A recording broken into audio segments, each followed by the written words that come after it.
शिवनेरीच्या अंगाखांद्यावर एक वाघ जन्माला आला, ज्याने गुलामगिरीच्या अंधारात स्वराज्याचा सूर्य उगवला. वयाच्या अवघ्या 16व्या वर्षी तोरणा जिंकला आणि स्वराज्याचं पहिलं तोरण बांधलं गेलं. प्रतापगडाच्या पायथ्याशी अफजल खानाचा कोथळा बाहेर काढला. शत्रूचा थरकाप उडाला. ज्याचं आरमार त्याचा समुद्र. महाराजांनी अथांग सागरात शिवलंका उभी केली आणि भारतीय आरमाराचे जनक ठरले. रायगडावर सुवर्ण सिंहासन सजलं. 32 मणांच्या सिंहासनावर छत्रपती विराजमान झाले. गड आला पण माझा सिंह गेला.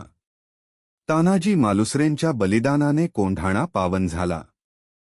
पावनखिंडीत बाजीप्रभूंनी रक्ताचा सडा घातला, पण राजांना विशाळगडावर सुखरूप पोहोचवलं. आग्र्याच्या कैदेतून औरंगजेबाच्या हातावर तुरी देऊन वाघ निसटला.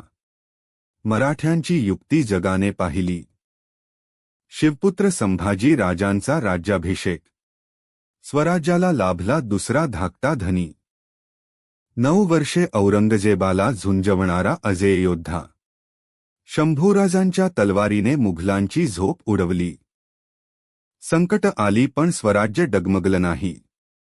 महाराणी ताराबाईंच्या नेतृत्वात मराठ्यांनी दिल्लीशी 2 हात केले. पानिपतावर मराठ्यांच्या रक्ताने माती भिजली, पण स्वाभिमानासाठी शेवटच्या श्वासापर्यंत लढले. हिंदुस्थान ज्याच्या टाचेखाली होता, तो अपराजित सेनापती श्रीमंत पेशवे बाजीराव बल्लाळ. अटकेपार झेंडे लावणारे मराठे, ज्यांनी या देशाला हिंदवी स्वराज्याची ओळख दिली. हा केवळ इतिहास नाही, हा आमचा वारसा आहे.